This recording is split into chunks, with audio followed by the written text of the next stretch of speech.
They called it the Warminster Thing.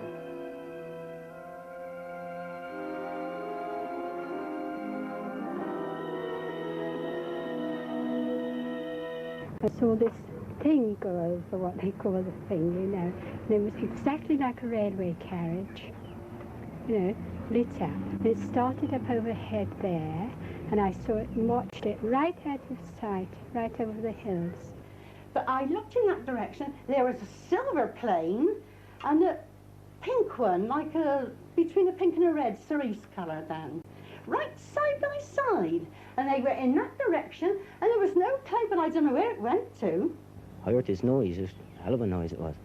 And came down, you know, it was a bit misty, foggy. And well, it was like as if a tin can was floating nuts and bolts, you know, and somebody was rattling it. What I did see was a green shimmering light for about a quarter of an hour.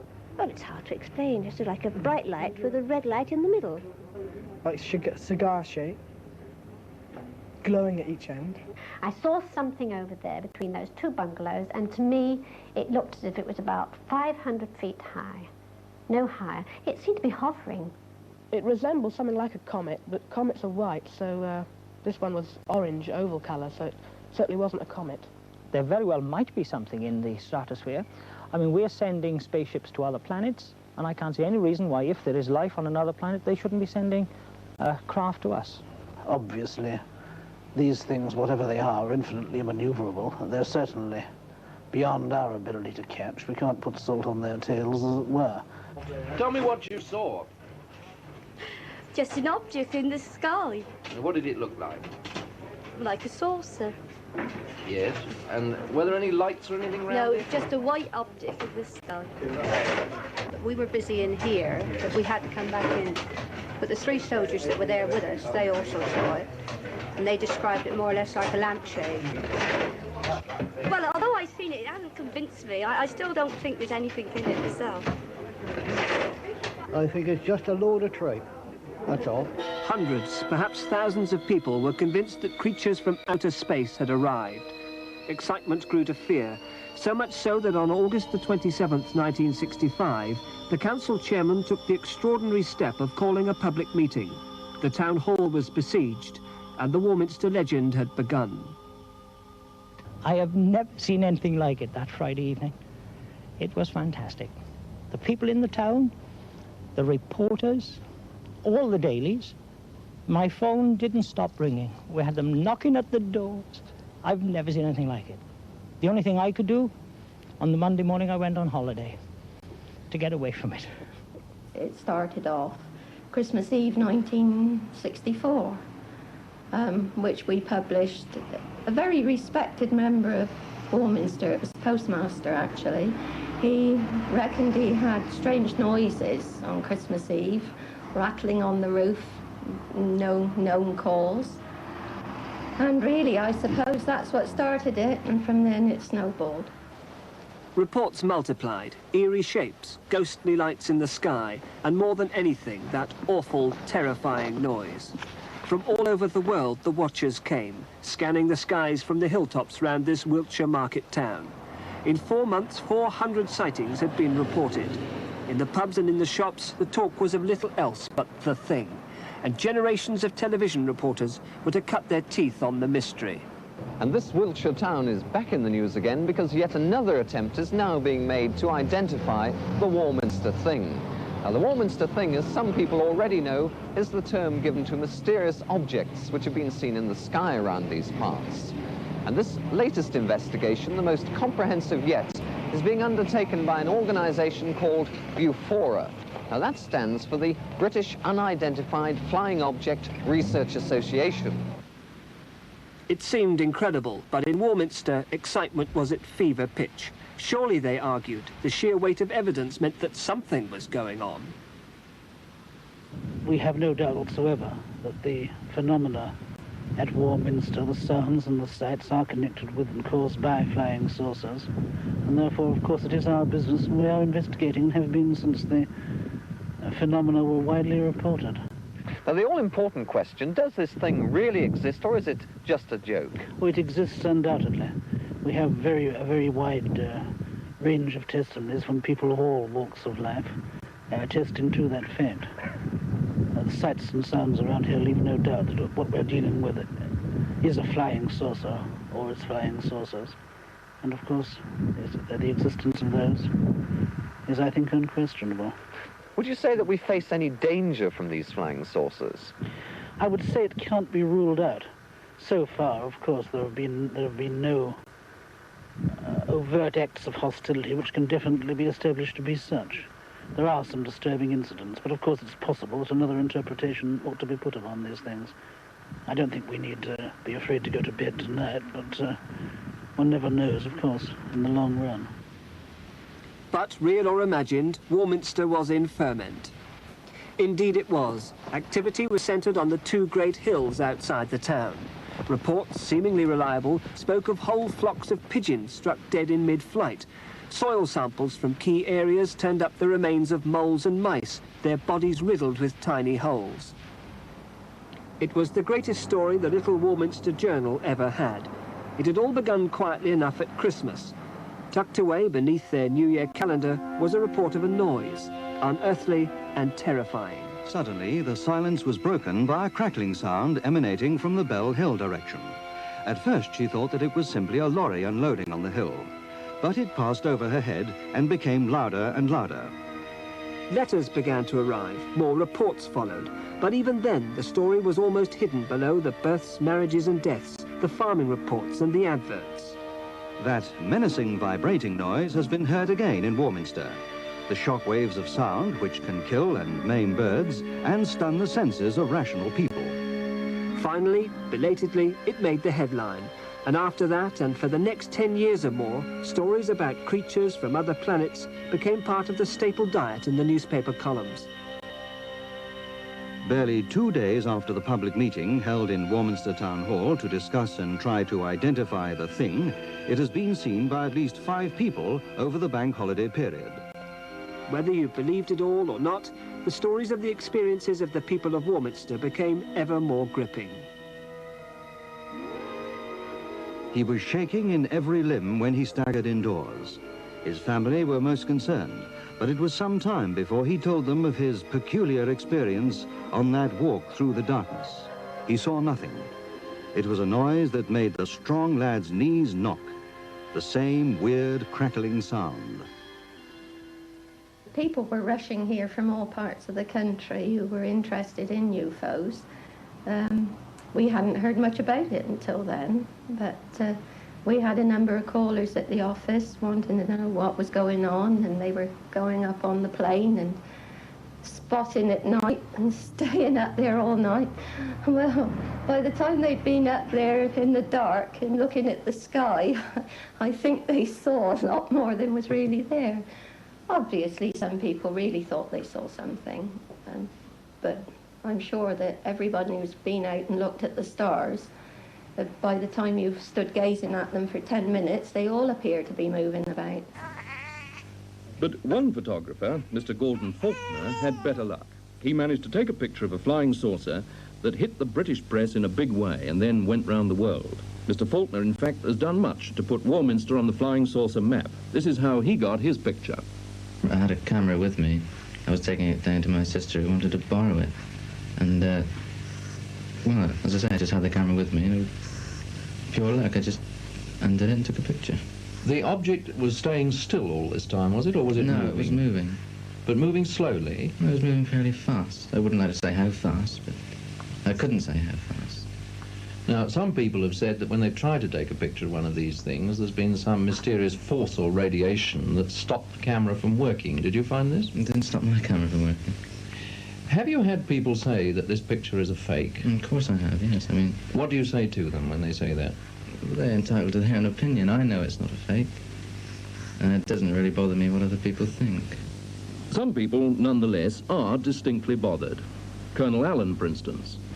Well, I think the whole thing's a lot of nonsense. Why do you say that?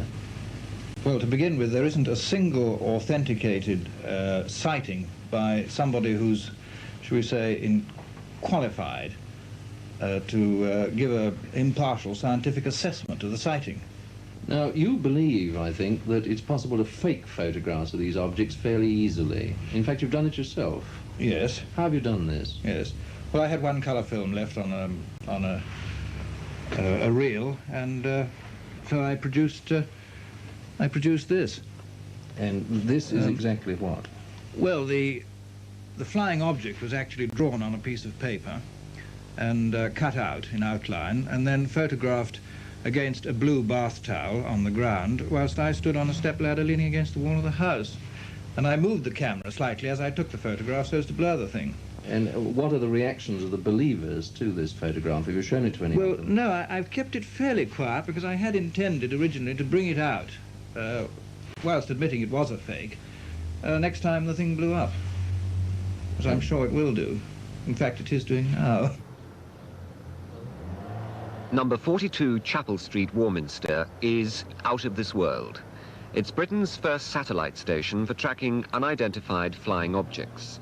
Using binoculars and a high-powered telescope, the UFO Brigade are mixing up a storm in the Wiltshire heavens, looking for close encounters of the third kind. Well, I was in the army at the time, and it was way back in '64, and myself and two friends were down the local park, just over the road there.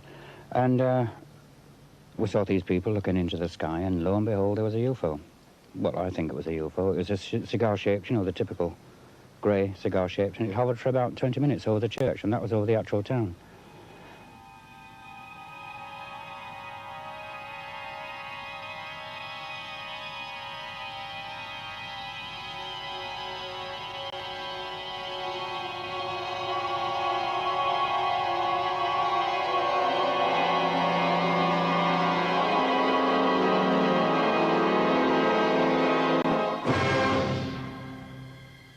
It's from this vantage point on Cradle Hill, high over Warminster, that the British UFO Society are hitching their wagon to a star, as real or imaginary as you care to believe. They claim the skies around Warminster are littered with UFO junk, which shines on the faithful who come here from all over the world. On a clear day, they say, you can see practically anything. Strange lights of brilliant colour have been reported streaking across the sky, sometimes hovering for several minutes before disappearing into the hillside. More exaggerated claims speak of elf-like visitors coming down from flying saucers and interrupting army manoeuvres at the nearby Royal School of Infantry. But seeing is believing, say the UFO Society, and it's true that more and more people, disillusioned with life on Earth, want to believe in a force outside their understanding. For this reason, the UFO people are offering star weekends with bed and breakfast tossed in between the odd galactic happening. But the town of Warminster, which is preparing for its summer tourist season, thinks UFOs are strictly non-new. Overtures to the local Chamber of Commerce for more hotel accommodation went down with as much conviction as finding a black hole on Salisbury Plain. But undeterred, the UFO Society are fighting on. Inside a cottage they've bought and renovated for £11,000, they're hoping to whet the imagination of Star Trekkers with UFO badges, stickers, notepaper, books and T-shirts.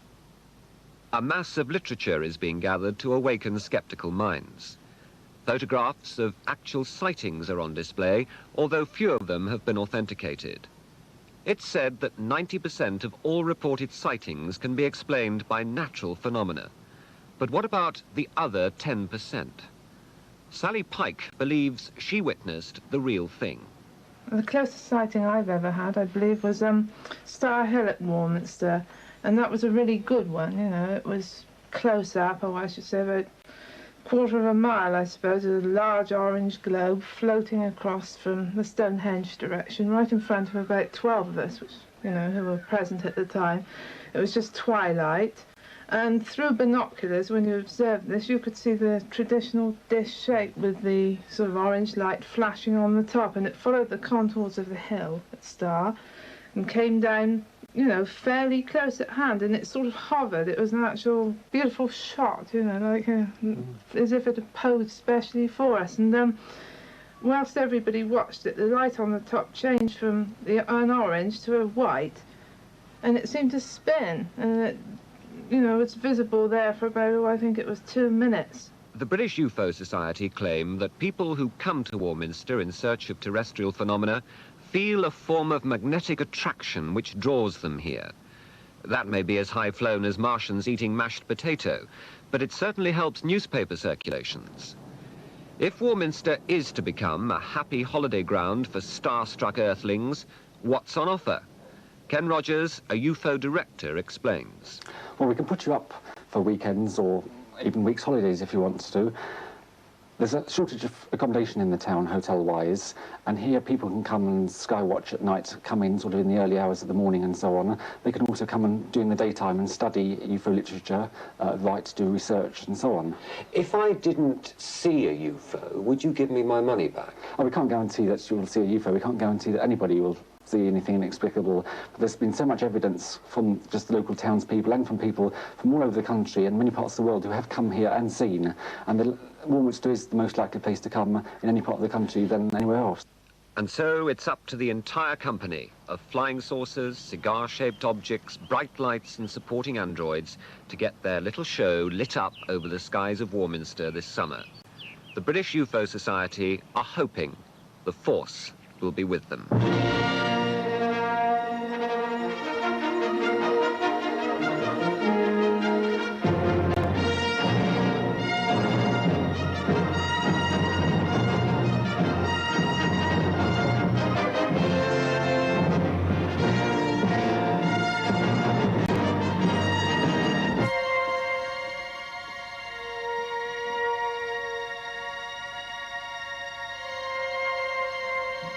It's the interplanetary traffic which singles out Warminster. For 2 decades, it's been haunted by the thing or things buzzing local airspace. This afternoon, it was just rain clouds.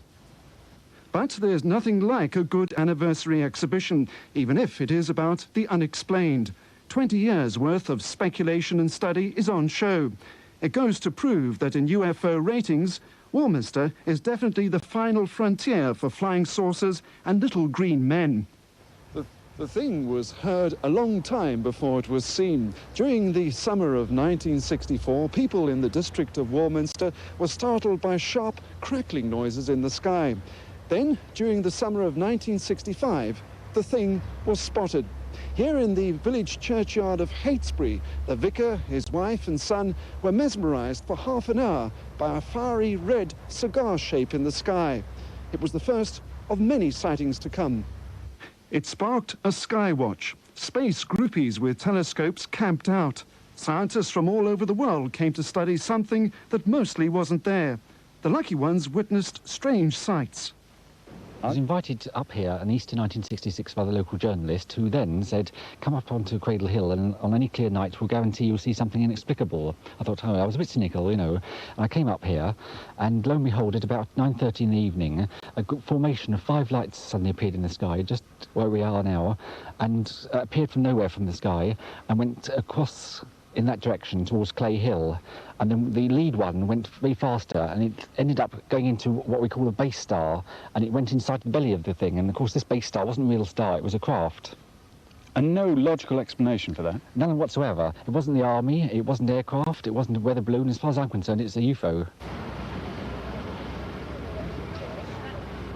From all the books I've read, I would say that 99% chance that there are visitors that come here, and we don't know much about them. The Americans are very cagey about all these things, you know.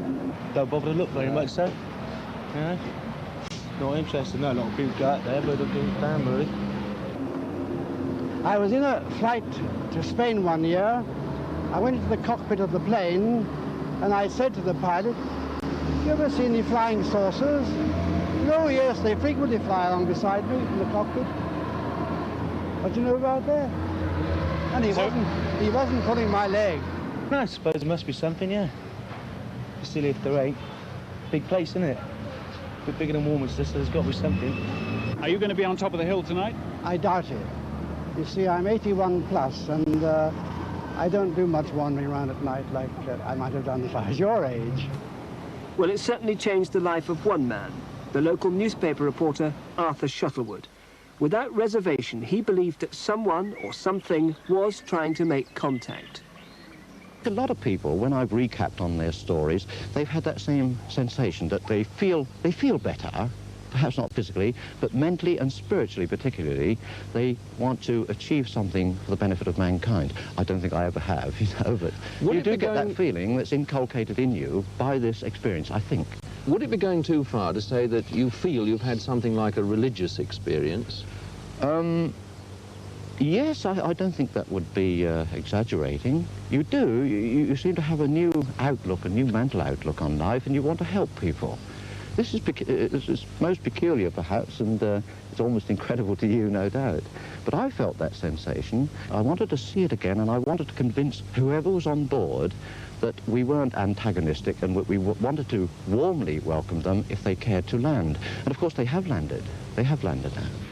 A lot of people agree. The mystery of these extraordinary circles, which appeared in a cornfield at Westbury exactly 2 years ago, has never been explained.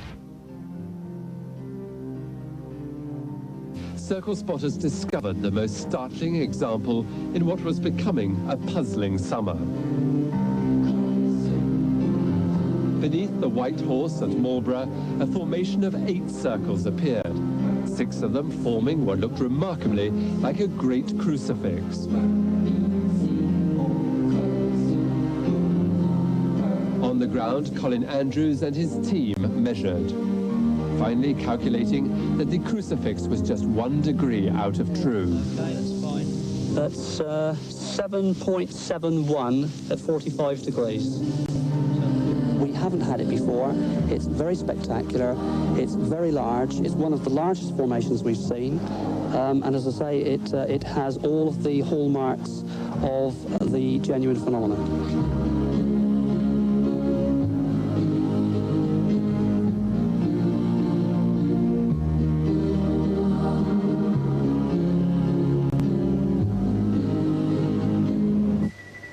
I think we are looking at a new form of energy. The vortex itself, I believe, is created by a new kind of energy, probably related to magnetism. I think the magnetic field of the planet may well be being manipulated in an intelligent fashion.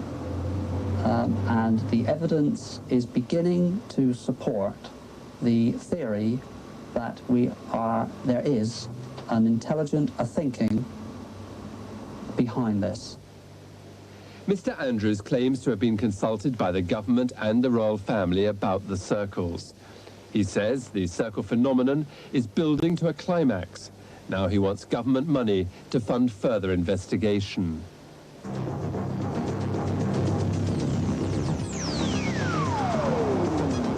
Since man conquered space travel, it seemed less and less fantastic that other beings may have been doing it too.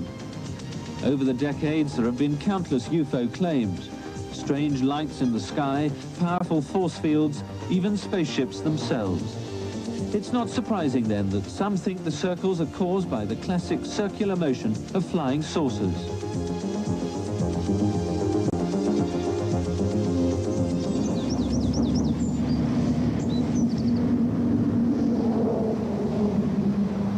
The aliens may have materialized in sleek craft at the speed of light, but it was in his three-wheeler that ufologist Ken Rogers came to Wiltshire last week on his favorite holiday.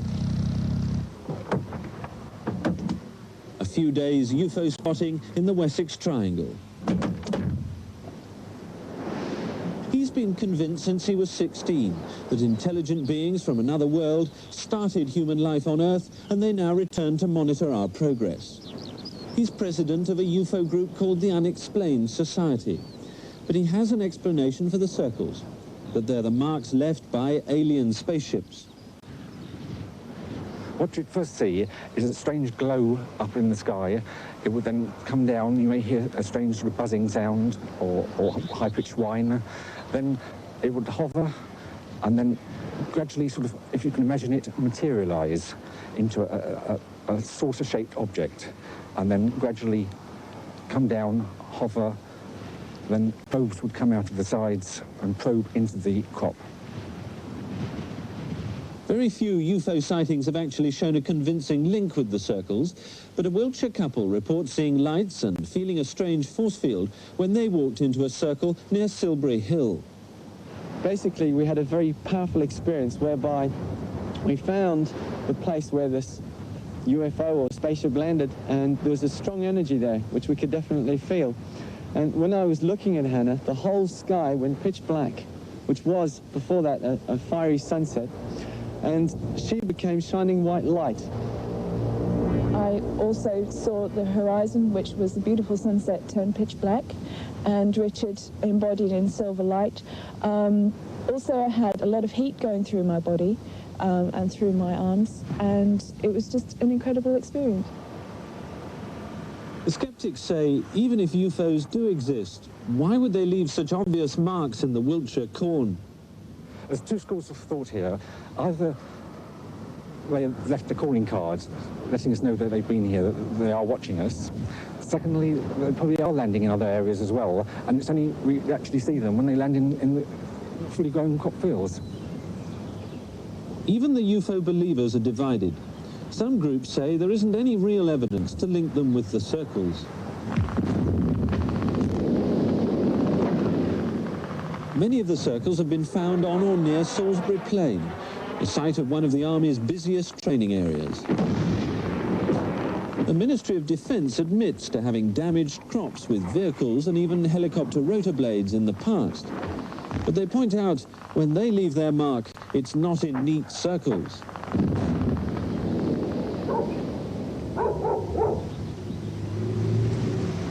Circles have even cropped up on Army land.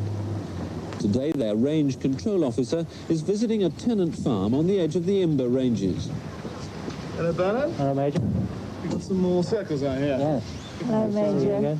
Yes? 2 years running, Bernard Elliott and his wife have woken up one morning to find their barley has been flattened. Same as they were last year. That's right.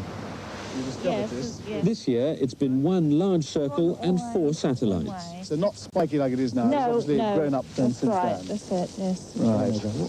What's the military doing in this area? As you know, might Bert, cause something like this. Well, we behave ourselves on your land, or we do our best to. I can't think of any military activity, and I've checked the range calendars, that could have caused this, either ground troops or vehicles or aircraft. I mean, it's really just a puzzle. If it isn't the Army, Mr. Elliott reckons it's either a hoax or an alien visitor. That space up there is that large, and if it's as big as people tell us it is, well, we can't be that naive to think that we're the only people in this universe. The Army has taken the problem so seriously, they've even used vehicles and helicopters to conduct their own experiments to confirm they're not responsible. But with the experimental airbase at nearby Boscombe Down, couldn't the circles be caused by secret radar or communication trials? I've been through the whole list of exercises and trials, and there's nothing that would possibly produce the sort of effect that we've seen today. But they wouldn't tell you about it anyway, would they? But I know before they come on here, they have to actually tell me what they're going to do. And I'm always at liberty to go and inspect and see what they're doing. And I've seen, or I'm aware, that the sort of equipment that have been trialled here would not produce that phenomenon. Even if the military is behind it, it seems highly unlikely they'd have kept it hidden for so long, even if they needed to. As for alien visitors, it still remains strange that no one's ever seen a spaceship making such obvious marks in our crops. The world's weather has fascinated and confounded man since time began. Although its mechanisms are now largely understood, it remains an untamed and sometimes mysterious force of immense power.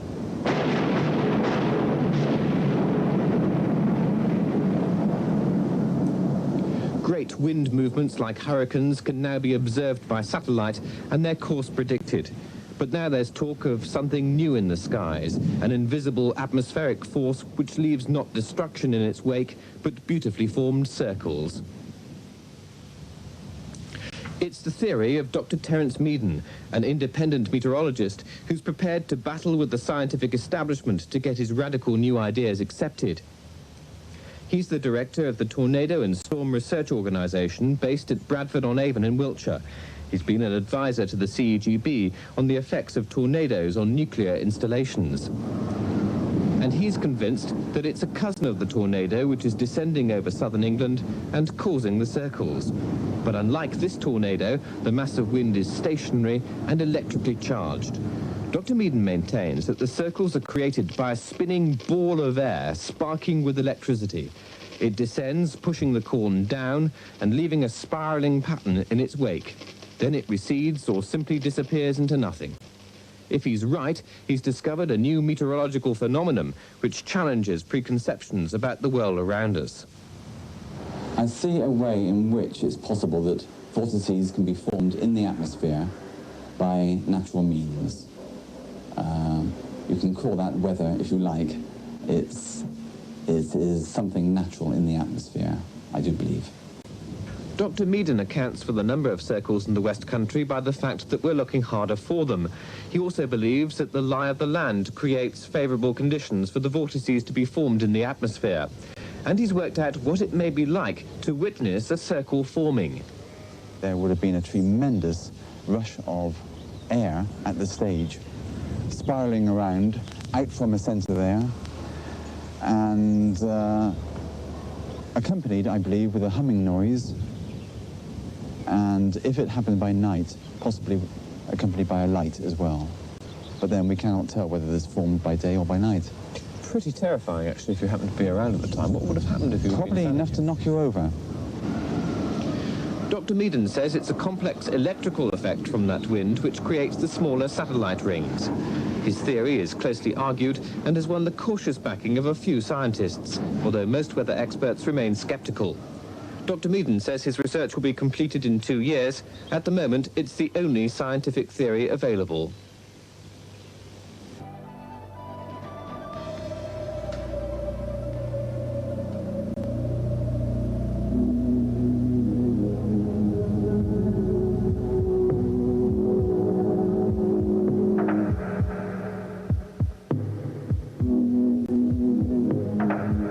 Something very odd's been going on in the south of England. Strange circular shapes have been appearing in the crops, particularly in the area that was once King Arthur's Wessex. Could it be that someone or something is running rings round Arthur? Everywhere you look in this part of England, there are circles, round barrows, tumuli, constant reminders of an age gone by, and the special significance which Salisbury Plain had for the early Britons, and the Druids who built their most sacred temple here in the form of a circle.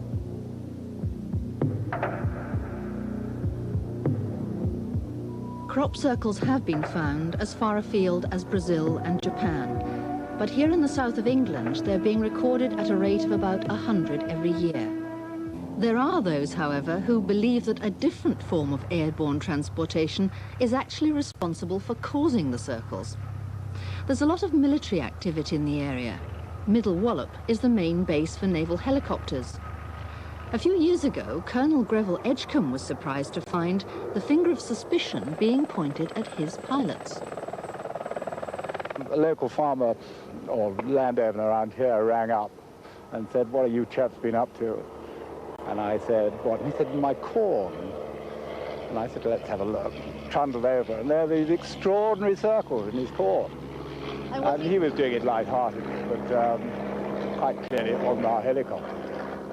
Well, why was it quite clearly not your helicopters doing it? Well, when you see these, the corn is laid down in a spiral circle, and the edges all around the circle are absolutely untouched, absolutely sheer. Where the helicopter, the wind from the helicopter blows down and outwards, and the grass or the corn would be dished out in a saucer. The helicopter produces a wind downwards, and that is not going to make an absolute sheer cut. You couldn't possibly do it, because the helicopter would have to, even if it could make it into that spiral, would have to arrive in one spot and disappear again without even moving to get a perfect circle that you end up with. It's absolutely impossible.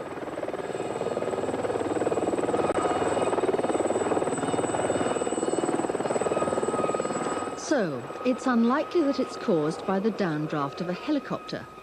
We have a good eyewitness account from Melvin Bell, who lives in Wiltshire, and who, when riding on horseback one evening, saw such a circle being formed. This was near Bratton, and he said that the spiral circle was laid out as he watched it, and that in addition he could see dust and debris spiraling upwards around the edges. All there was really was like a whirlwind, very much the same as you would get in a shopping precinct, where rubbish just goes in a circle and comes out from the ground. And they just left a circle in the ground, and really that's all there was. This is what I've been using to explain some of the more unusual properties of the crop circles. In fact, what this is representing is nothing more than the foot of a fairly conventional whirlwind, but many whirlwinds have been known to have, in addition, an external sheath. And if an external sheath of this sort also comes down to ground level, then one will get simply an annular ring cut out into the crop. And is it possible that the outer circle would turn in a different way, would spin in a different way from the inner vortex? That is a necessary consequence, really, of the conservation of angular momentum, that the two are turning in opposite senses. Of course, not all crop circles have an outer ring. Others, like the ones Colin Andrews showed me, have two. I mean, as far as this formation is concerned, it's only the second time throughout the world that this has ever been seen. Well, that's with the two rings. That's right, with the two rings. But one of the things that surprises me is that this is going a different way from that band and from the band there. One's going clockwise, one's going anti-clockwise. That's absolutely consistent with everything we see. These structures are a balanced entity. The other thing is, I mean, you've got the crop is standing perfectly around the edge of it, isn't it? I mean, is that fairly common as well? Yes, it is. It's bolt upright. There is no lateral movement whatsoever. It gives very much the impression that something either from underneath or from above has pushed itself into the crop without any lateral movement whatsoever. Are there any other phenomena? There are a number of fringe phenomena events which we feel it is worthy of our time. One such event occurred on, I think, 10 days ago, just over the brow of this hill here to the southeast at Kilmerston, a village called Kilmerston. A lady there rushed out into her back garden after hearing an extremely loud bang to find that a galvanised water trough, cattle trough, containing about 80 gallons of water and weighing approximately half a tonne, connected to an underground water pipe, had propelled itself through the air for no apparent reason without touching the ground once. The water, I should add, had disappeared. What explanation have you got for that? Frankly, I have not got an explanation. We are looking here at a relatively new phenomenon, a very important phenomenon. This is happening throughout the world and cries out for understanding.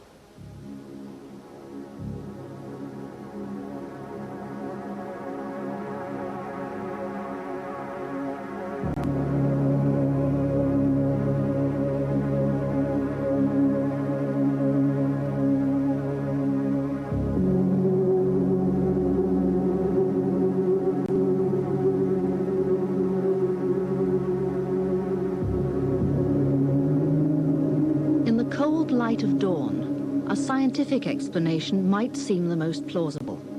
But why are the circles here in ancient Wessex?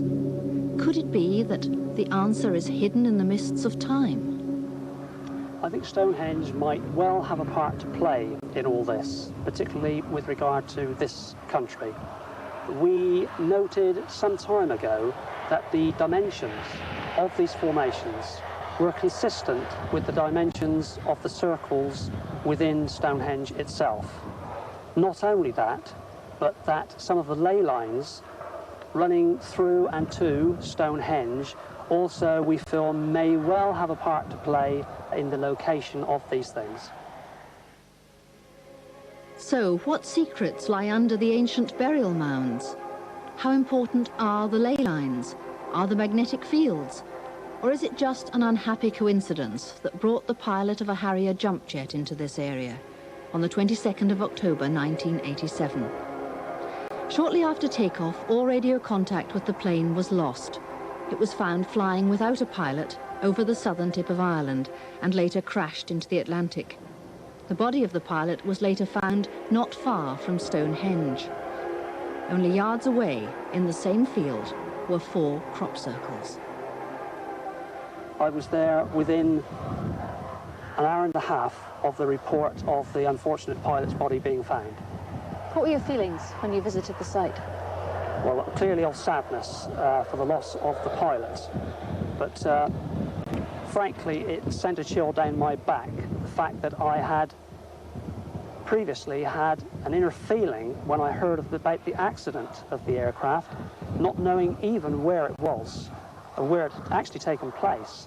I just literally had an inner feeling that there might well be some association with our phenomenon, and it turned out to be absolutely precisely so. I can't account for that. And what about the UFO that Pat and Jack Collins reported seeing one night on Stockbridge Down? As we came over the brow of the hill behind you, then... You said to me, didn't you? Cool, look quick at that. Yes. There was this circle with lights all around the edge and would appear to have been spokes which were also lit. I saw this enormous big thing. It was like sort of looking at a great wheel at a fairground. It looked that size. Like Jack said, it was lit up the whole way round, and the spoke with clear, like electric light bulb lights, and the like spokes of the wheels of this wheel, and they were all lit up as well, and it was standing up on end. By the sound of it, Steven Spielberg was pretty close to the mark when he made Close Encounters of the Third Kind. What did the philosopher say once? There are more things in heaven and earth than are dreamed of in our philosophy. I don't know. Oh, I definitely think it's something, it's not from this earth. Because, as I say, they're so... The way the corn is swept around in them, and you've got the 4 evenly spaced where I should think feet have come down or something out on the... You get the great big one in the middle, and you've got the 4 outside ones. I mean, they're so evenly spaced that it's got to be something like that. Talking about feet on the ground, the military kept pretty quiet about this 4-legged friend. There's no doubt that some of the UFO sightings on Salisbury Plain can be put down to unmanned gadgets like this spy in the sky being tested.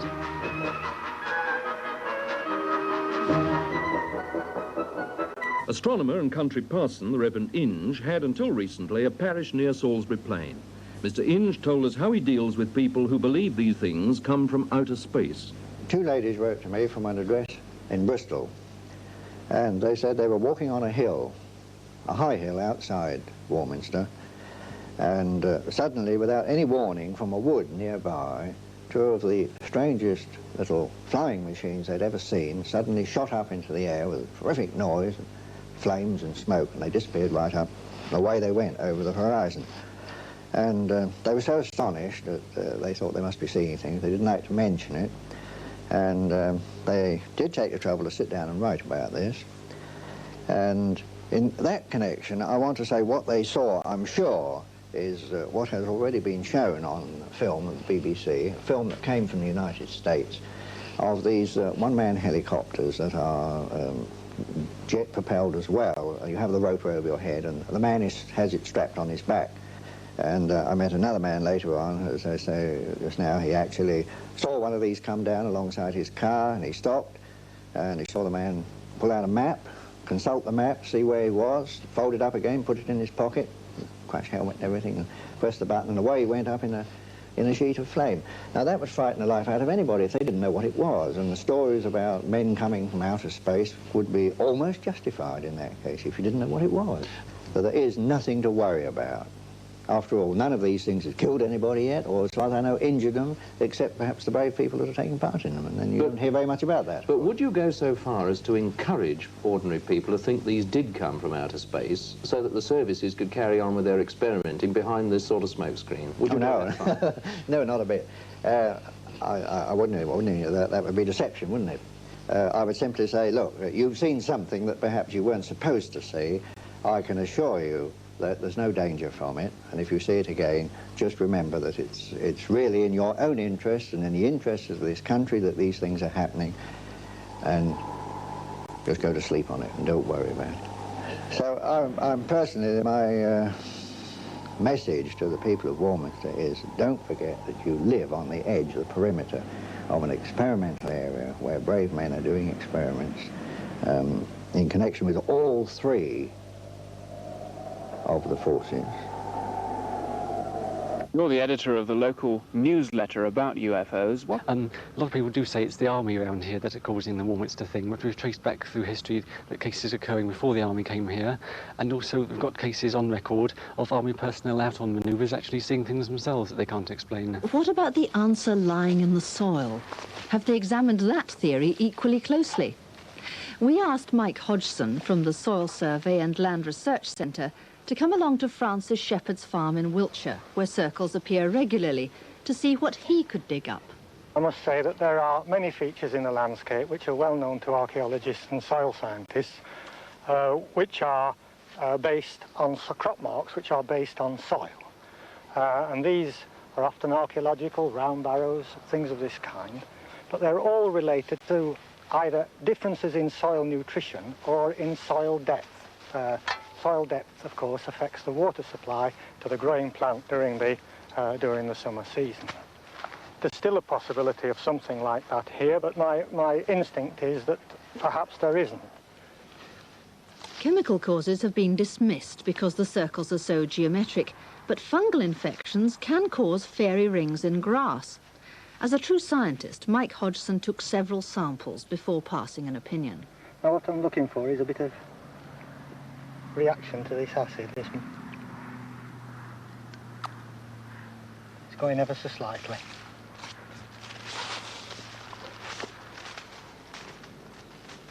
What do you think causes these crop circles?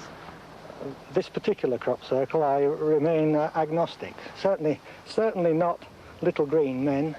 I would always, being a soilsman myself, I would always look for a terrestrial cause for this. And I'd like to stress it's very often, even if it's a fungal disease, the fungal disease could be related to soil. Francis Shepherd doesn't believe a word of it. History of this field is that my family's owned it for about 4 generations, since the late 20s. And we've had a period of about 60 years without seeing any circles at all. And then in 1983, rather a shortage of news in the newspapers. And a Daily Express reporter reported seeing a circle here early one morning from the top of the hill behind you there. And I've got a view that perhaps he might have made the circle for a story, because next day there was a 3-page article in the Daily Express, which is a heck of a lot of lines in a national newspaper about crop circles. OK, why do you think it's a hoax? Well, because if we look into the centre over there, you'll see that that ground has been trampled down much more than on the edge, because I reckon a group of people have linked arms, walked round in a circle. The person on the edge has travelled fastest than the chap in the centre who stood on the spot. Therefore, he's stood the corn down more in the centre. You can clearly see this. Also, I reckon it was done at night time because the people didn't want to be spotted, because I'd be on their backs if they were caught. And after dark, probably a few pints of the local 6X inside them. They've lurched rather into the corn because the line is not sharp, but there's little marks where people have drunkenly swaggered out of line. We put Francis Shepherd's theory to the test. Right then, Matty, I'll go in first then. Yeah, stick to the tram lines.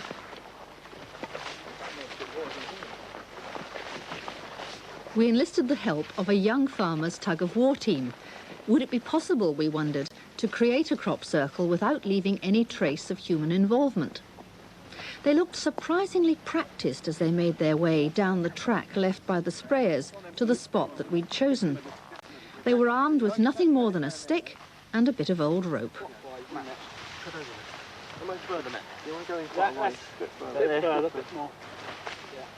All right, let's keep this tight.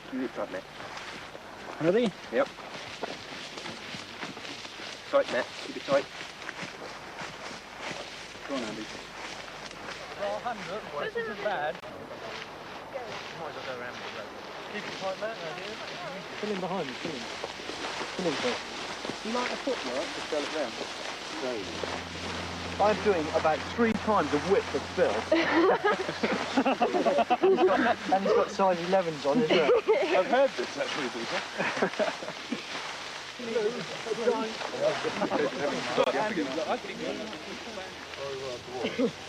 It was roughly at this point that serious doubts crept in, and all thoughts of little green men were replaced by images of large ruddy ones.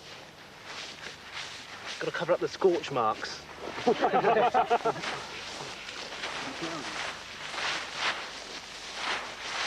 you see the paper tomorrow? Another one.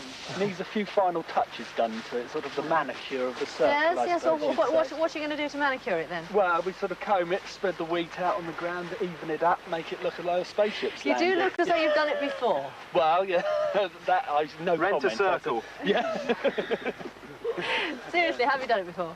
Well, that would be telling. Yeah. Trade secrets. Yes, and everything. I wouldn't like to say. I think there'll be many farmers in Hampshire that might be knocking on our door.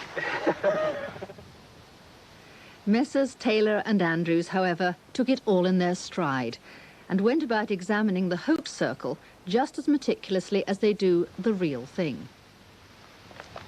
See, Busty, inside here, you've got, you see this 2-inch, 3-inch gap between the lie of the plant and the surrounding wall. This gap here. This is something we would never find because, of course, this is a concentric flow as opposed to the genuine phenomena. It's, in fact, in many respects, it's too perfect.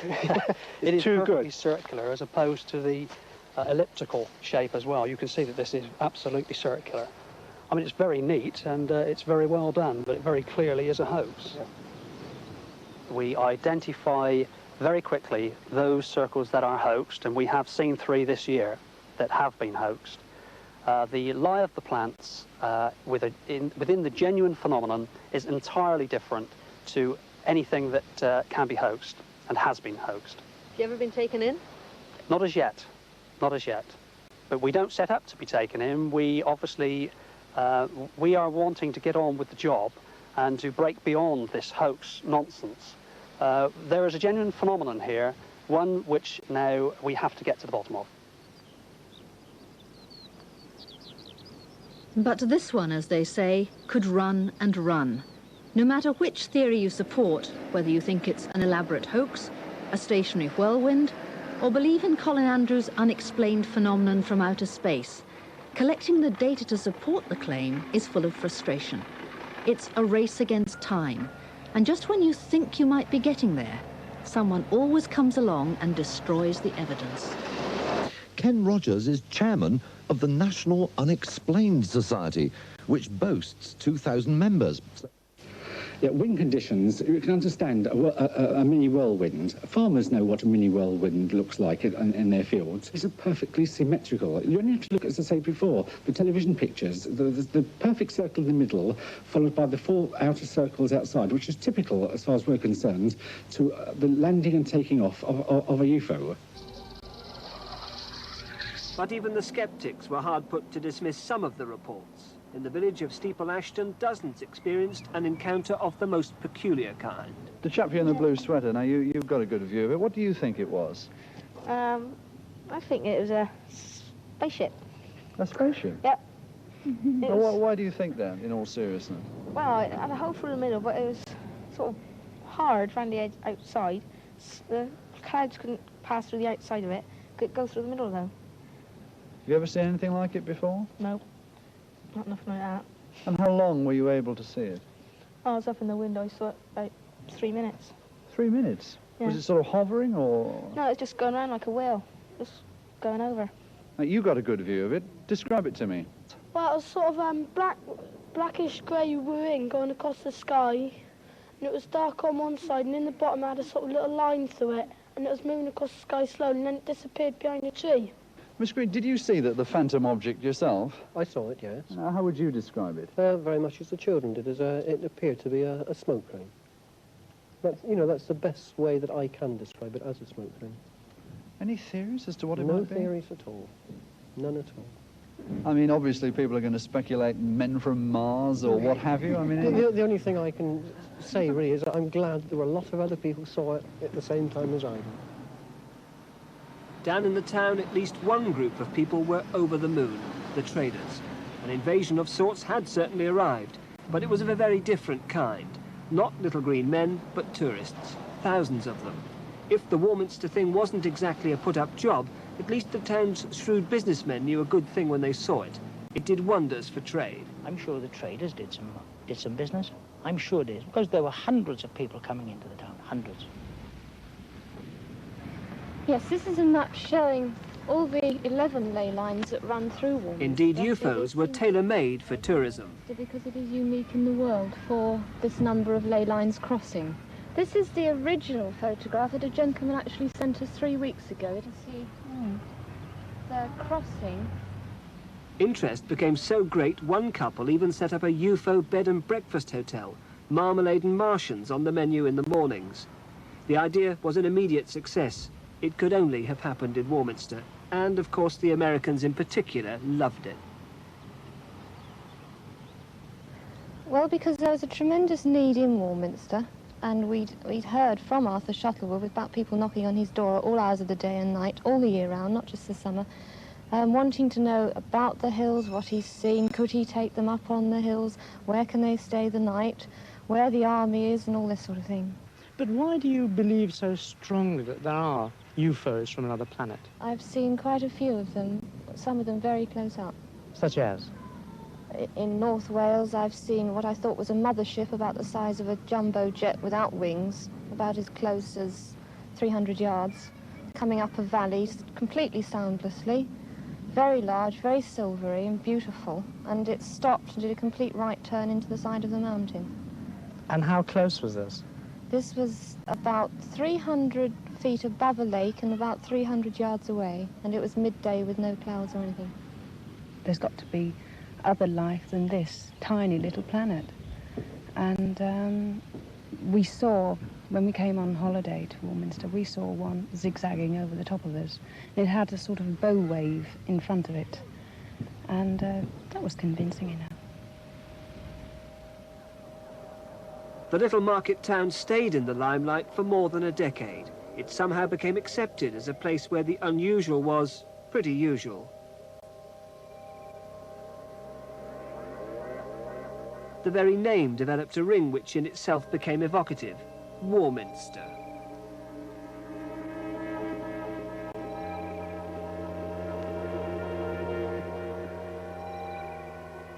But why here? It's true the town stands on the edge of Salisbury Plain, a mysterious enough place at the best of times. Shuttleworth had his own theory. Well, we've often pondered why, but it could be that it lies on the direct aerial route between Glastonbury, a place of mystery as you know, to our west, and Stonehenge to our east. On that direct aerial line is where the majority of UFOs travel. It's amazing, the number of books have been published on it.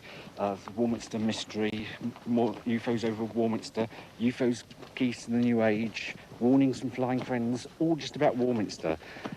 Most of the UFO books you pick up now in America, you look at the index pages and they've all got chapters about Warminster in. It's incredible the amount of interest outside the town that's been created by this strange UFO phenomenon. It wasn't a publicity stunt, it wasn't a hoax, you were quite genuine in what you think you saw? There have been one or two hoaxes, yes, over the years. People have sent up lighted balloons and so on, but they haven't really sort of fooled us. And you can look back in history. In the 1920s, the local head postmaster collected folklore and legends of the area, and strange stories about ghosts and poltergeists and so on, because they didn't know about UFOs then, because they're a modern technology thing. UFOs probably are the ghosts of modern technology. Well, yes, I think there is something, but what, I don't know. Do you remember the UFOs and space? Yes. Did you believe in it? Well, I think there might be something funny about this kind of thing. There's so much in the air that you can't really tell. You sound as if you might just believe in them. Well, I don't know. There might be something in it, but I never found anything. Not myself personally. So you don't really think they came from outer space? Oh, no, no, not yet. I think they might later on, but not yet. Are they going to come back one day? Well, history shows that possibly that they did come back in the 60s, because, as I say, in the 1920s there was a strange phenomenon, and in a book called The History of Warminster, written 115 years ago, there's a whole chapter about phenomena in the town, so it may well be a recurring thing. It's just that it happened in a time when we were into spaceships, travelling to the moon and so on, that we've used this UFO label. We've termed them as spaceships because we're living in the space age. It's probably possibly a phenomenon that's part of this town, and always has been, that reoccurs, and depending on the time scale, like once it was called angels and demons and things falling out of the sky, and now we term them as flying saucers. It must have been about 8 years, probably more. We're going towards Westbury to pick my son up, from Warminster to pick my son coming on a train. I had my other son with me, and it was pelting down with rain, and we saw this thing coming across the sky like a cigar that had been reported, and we didn't believe anything probably till the next day, and it was reported in the press that something was sighted on the way from Bradford-on-Avon towards Frome, and this was right in the flight. So I mean, what could you think of it? Well, it was just a cost of living going up quicker or something, you know. There's nothing we could decide on, but people really do believe there is something. We have sent Voyagers into space. Why can't other people be sending them to us? No, on that basis, I think there could very well be something. I'm not personally convinced, but there we are. They were sceptical when certain people postulated that this Earth planet was round. They were proved wrong. The evidence shows, the weight of evidence, there's files and files of it, that something definitely strange happened in this town. A few people, 2 or 3, have come to me, or approached me, but not in any sense of worry. I have had one man who came to ask me what I thought of the thing, theologically. My answer to him was that whether or not the thing was a real thing, it did not seem to me to be relevant to the end of the judgment, nor that it had any religious significance. Did you feel inclined to pooh-pooh what he was saying, or did you take it dead seriously? I took it seriously in the sense that he himself was dead serious, and to that extent I had respect for what he said. But this attitude is one which I find personally very difficult to cotton on to, because I don't think that, speaking theologically, that God works in these ways. Whenever I come to Warminster now, I'm always reminded of an American television film about a little town in the States where the people were perfectly normal by day, but come the night, they became zombies, taken over by aliens from outer space. Well, Warminster folk certainly look as if they're controlling their own lives. UFOs take the vari-coloured shapes of glowing spheres, luminous pear drops, ovular jewels that range from blood-red rubies to winking diamonds of flashing lights, from lustrous daytime pearls of shimmering surface to fiery emeralds that decorate the nocturnal heavens with fluorescent brilliance. Wow! But people were seeing or hearing strange things. Igel suddenly said, there's a light up in the sky. He rushed out to get his little telescope. So we all had a glance, and sure enough there was a shining object. Well, having investigated this phenomenon for the past 3 or 4 years, my principal conclusion is that it is due to an object coming into our atmosphere from outer space. It was like a cigar, like a big cigar just going up along the sky. You sure of that? Well, I got 2 daughters and I swear on their lives. It would seem that E.T. or whoever else was involved has gone home. There are those who are convinced it was the military, testing devices on Salisbury Plain, just a hand grenade's throw from Cradle Hill. This is how one writer described the UFOs. Seen through a telescope at night, a hovering spacecraft is a glorious firefly of radiating colour changes, pulsating from centre to outward edges in a continuous stream of patterns, white, amber, green and red.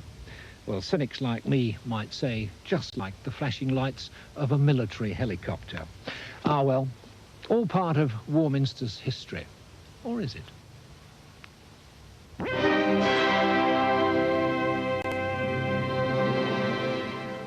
Mr. and Mrs. Payne saw the thing late one night when they were returning to Warminster on Mr. Payne's motorbike just before they were married.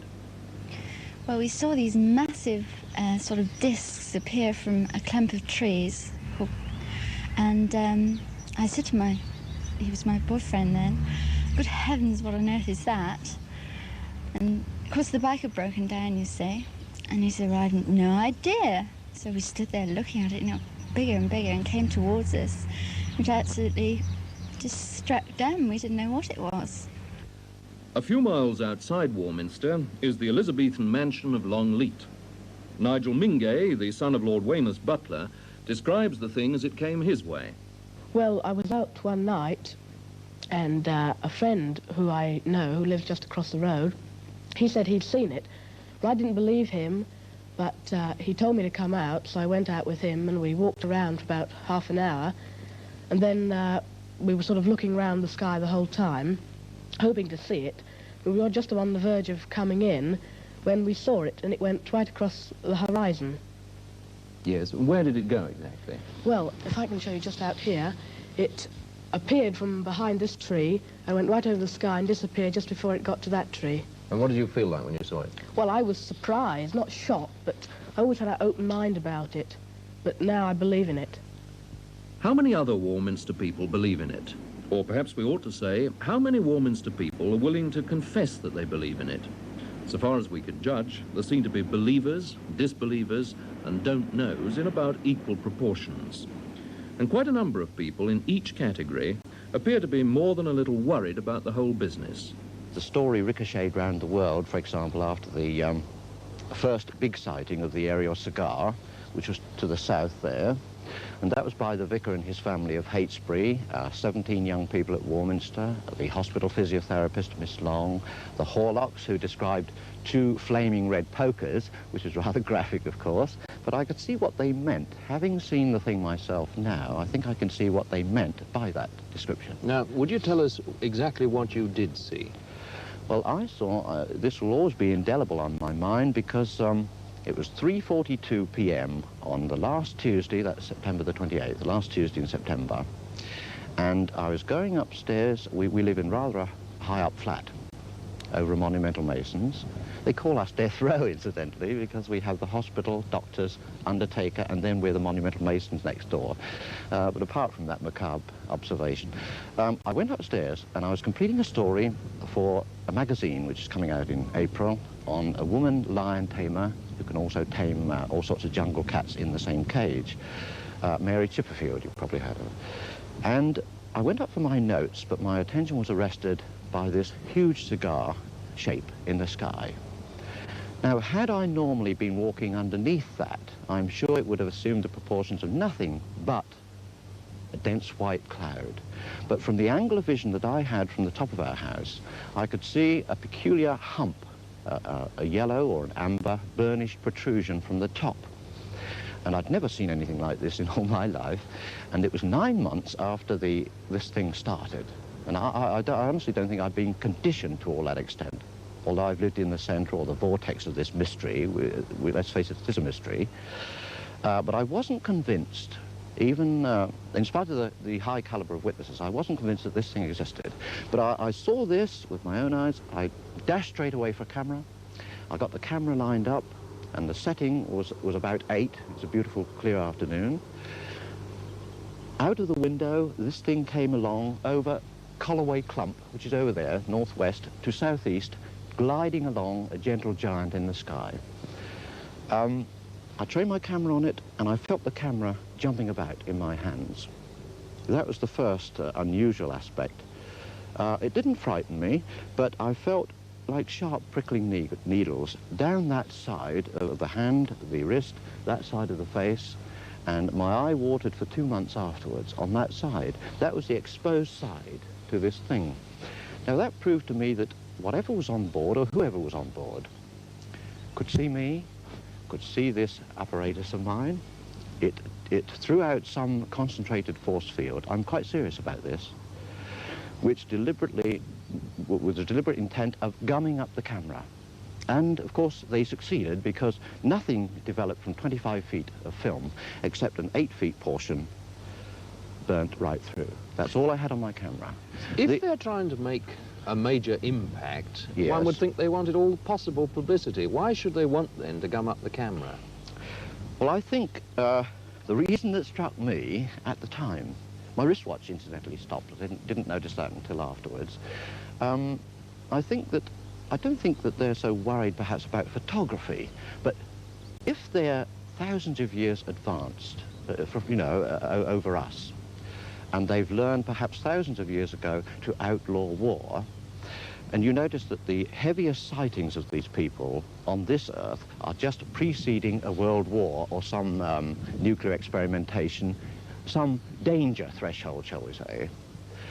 If that's the case, and they saw the camera there, what's to prevent them being at no more than half a mile up at that time, I'm sure, thinking automatically, here's one of those crazy Earthmen and he's got a gun on us.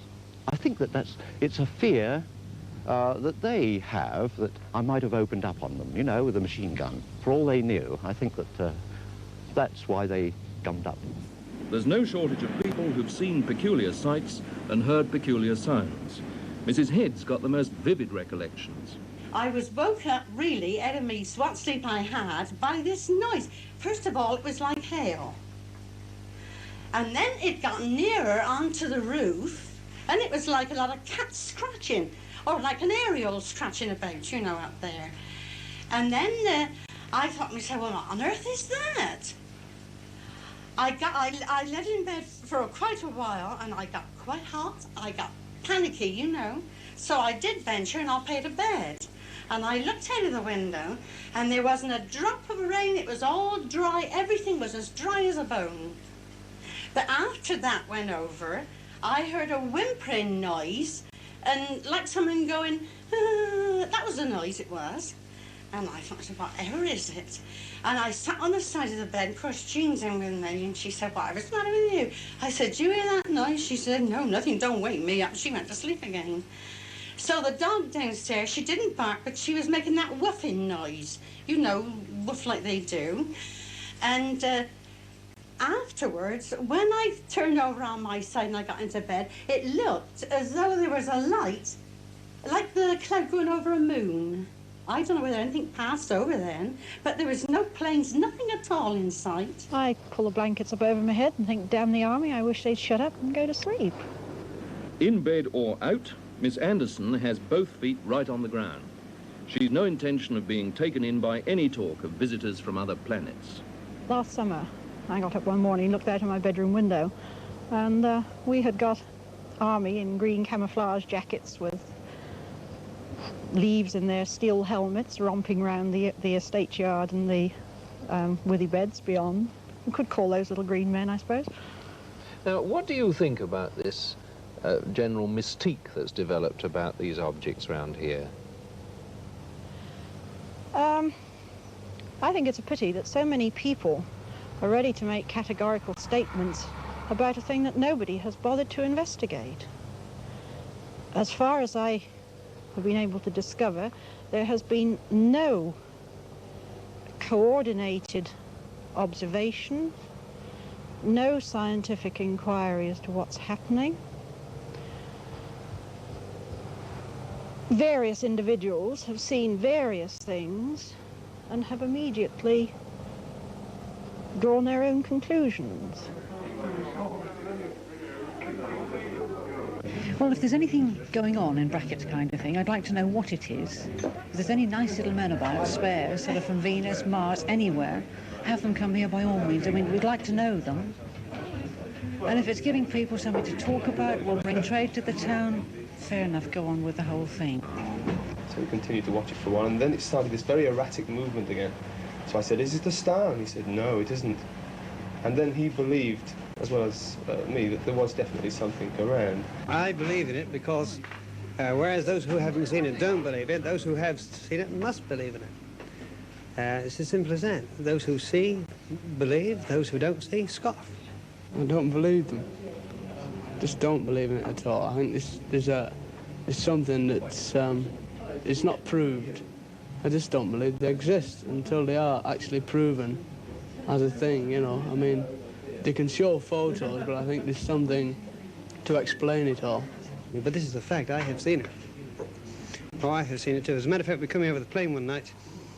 We were travelling rather fast.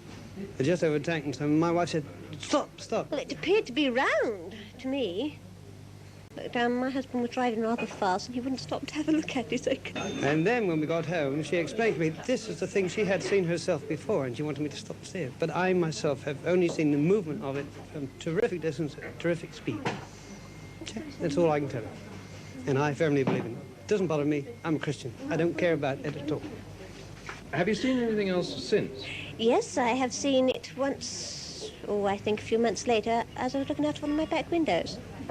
It was above the trees, and then it was swaying. Did it look the same? Yes, it did. It had the red light as well as the previous one. What sort of shape did it have? Well, round. You can't really describe it. Just between those two bungalows, over there, I saw this thing, and it was very bright white, but it was sort of dome-shaped, you know, like a saucer. Mrs. Atwill, a pilot's wife, had a most moving experience, after which she'll never feel quite the same again. The noise woke me. Tell me about the droning noise. They were like sound waves. Never heard anything like it before. Never. Loud? Oh, terribly loud. That's why I can't understand why my neighbours didn't hear it. Because I'm not a light sleep. I sleep soundly. And none of your neighbours heard No. this? Even my little boy was fast asleep. I went in to see him. I was too frightened, really, to think. I shall never forget it. It was about here in this direction. I live over that way. And it'd be about 500 feet high, I should think. Very bright and very white. And obviously metallic. I didn't see any lights on it. But it was the noise which frightened me. It was a terrible, high-pitched droning sound. I just don't know how to describe it, because I've never heard anything quite like it before. John, what sort of things have you seen in the past? Well, since I've been here, it's 1969, I've seen a lot of things from this area here, Cradle Hill. Mainly orange pulsating objects. A couple of years ago, when the spasm started, I've seen things coming over here from the north here and from the east here. Quite good objects, very low, pulsating orange globes of light. Definitely not aircraft. Apart from these objects and the white pulsators, which are quite numerous here, I have seen a landing at Star Hill, which consisted of 3 revolving lights coming down. Yes, on August the 27th, 1969, I saw 2 points of light in South Wales coming this direction. I'm not wholly convinced that they were UFOs. They were merely points of light, but they zigzagged and they did appear, from maps, they appeared to be coming towards Warminster. Other people saw rather spectacular things on this hill. That night, they saw 2 objects. They sought them here. They sought them over there. They sought the things over there. They sought them everywhere around here. Some of them thought they even saw them, but others had rather different views. It's the beer around here. What? You mean it's The just people UFOs. hallucinations? Yeah. I saw a big ball of fire go across coming from the camp way towards Froome. They came from Boscombe Down. Air ballooned with the doofers on.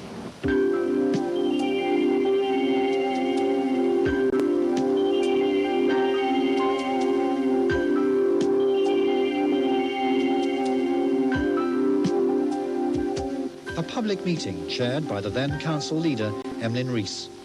Pandemonium. There were hundreds of people there.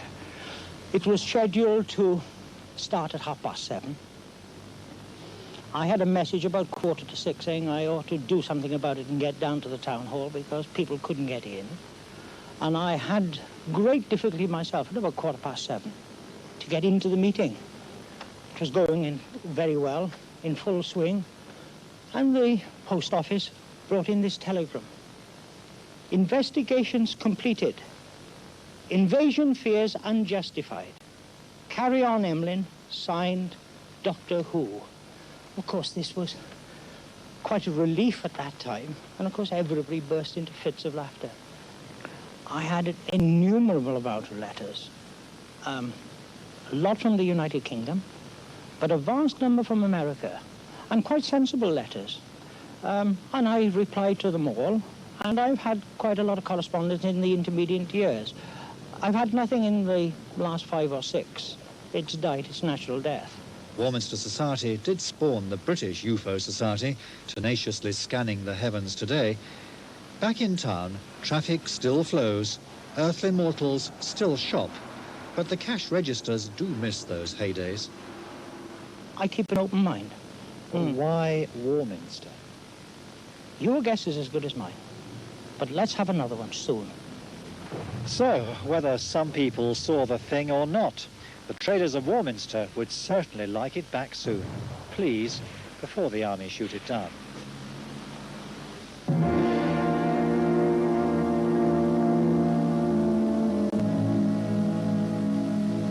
I hate to say this, it sounds a bit big-headed, but I've seen dozens of them, and I've been quite convinced in my mind, you know, that these are not just satellites, they're not just roving planes or helicopters.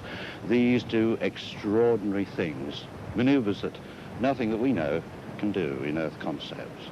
You've seen them here behind you on the summit of Cradle Hill? Here, over the copse there, over an ancient Iron Age settlement and fort there. Beyond us here at Clay Hill. I've seen them in this vicinity for the last 6 years. All those years ago, someone else moved to Warminster, drawn by the unexplained happenings around the town. This face on the hillside in 1966 was Ken Rogers, and time hasn't altered his views. Same man, same place, 19 years later. Was it all just mass hysteria? Ken Rogers doesn't think so. He says his time wasn't wasted, and he still believes there's something about Warminster. You actually moved to Warminster because of the UFOs? Yes, I felt that at the time that there were things happening. The authorities and the scientists weren't taking seriously enough. I came down here and I interviewed lots of the local witnesses, and that convinced me, I think, more than anything. And they're really down-to-earth local people. I had nothing to gain from sort of lying or imagining these things, and they all sort of told a similar story. Strange noises on rooftops, followed by sightings of fiery cigar-shaped objects in the sky. Not just all sorts of people saw these things. Local vicar and his wife, the hospital physiotherapist, the head postmaster. So what sort of things did you actually see then up here on Cradle Hill? Looking back, I remember seeing shimmering orbs of light in the sky, silver discoids, things called amber gamblers, things that orange lights that suddenly would appear in the sky and sort of gamble along before suddenly turning off at right angles and disappearing into thin air. You were amazing. I was absolutely convinced that, and probably still am convinced, that Warminster in the 60s was invaded by either extraterrestrials or visitors from interdimensions. I mean, the evidence alone shows that something strange was happening. Up on the hill, Arthur Shuttlewood was convinced something was happening. He gathered dozens of reports from local people, ordinary folk who, in the words of one observer, were not easily given to flights of fancy. Or were they? Shuttlewood, a former policeman, had no doubts. The figures, they're rather round-headed, very tall, between 7 and 8 feet tall. They appear to have no neck, as the joint straight down onto the shoulders. Long, gangling limbs, and you don't see any features, but you see the solid outline of the figure, the entity, if you like, and the rest, the interior part, is transparent. You're suddenly aware that they're there, as though, sometimes, as though they've been riveted there, but in an invisible form. Crazy. Sounds crazy. Of course it sounds crazy. But they suddenly appear, and if you shine a torch on them, you know, you're rather agitated by the sheer height of these figures. Quite terrifying, really. You shine a torch on them, and they disappear. absolutely dematerialised. And then they come up closer to you, which is, again, frightening. I've had the back of my jacket tugged several times up here, and I've suspected practical jokers, you know, because we do get jokers, obviously, in this subject, but most people are serious about it. And you look around, nothing, nobody at all. The watch went on, but many of the locals remained unimpressed. If there was an answer, they had it, murmuring darkly of the military goings-on round Salisbury Plain, and the secret experimental aircraft establishment at Boscombe Down. Heaven alone knew what they got up to over there, but Shuttlewood knew better. I think that originally they came from some planet. About 3 million years ago, this one cosmic surveying race, and they begat man in the image that they then were. So they come back with parental concern now to view us every now and again.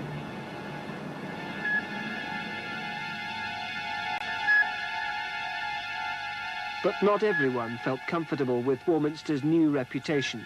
If you were a Warminster person and you went away anywhere, and someone said to you, where do you come from? And you said Warminster, they expected you to have horns and look green. We did, personally, I did get quite a lot of leg pulling when I met people away from Warminster. They just didn't believe what was going on, and they thought it was all a great joke. The majority of people I met while I was away. But there were a lot of very sensible people. It wasn't just nuts or cranks who saw these things, was it? Oh, no, no. I think they definitely saw things. What they were, I wouldn't know. And that's what the investigation then and now, I suppose, UFOs. See, the trouble with this area is you get army helicopters. We've invented this very basic UFO detector. And what it is we have it pointing, it's like a compass. We have it pointing at magnetic north. And it's connected to a buzzer. And then set it up on Skywatches, switch it on, and then should a UFO come over emitting any electromagnetic frequencies, the compass needle will get affected and it will set off an alarm, giving us some indication that something may be in the area, and we look up and hopefully may see something. They seem to come over from over there, you know. They come over and they sort of go in different sort of shapes and stuff, come over different colours and stuff like that. I mean, I've come here a couple of times with military operations on, and they say they don't come around then, so... But I believe one day I'll see one. Well, I've been up there several times and I've never seen anything. But Well, I don't know. There's been quite a few sightings, especially over towards that side of the tree. There's a big area up there, anyway. I was walking from Arn Hill up to Cradle Hill, and then just past the farmhouse, I became aware of this grey thing lying in the road, and I was just absolutely dead scared, you know. It was just this fear. It was just like a fog, really, but it was perfectly outlined. It was the typical classical flying saucer that you see in photographs and so on. And it just lay there right across the road. And I just went absolutely hot. I didn't know what to make of it. It was similar to, like, Doctor Who's TARDIS, if like. It was half here and half not, as if it was in another dimension. But it's an incredible experience, and I don't expect people to believe unless it happens to them. Have you made up your mind yet? Or are you, like me, totally confused and mystified? I just don't know. Anyway, I think somebody's trying to tell me something. I'll talk to you soon. Bye-bye.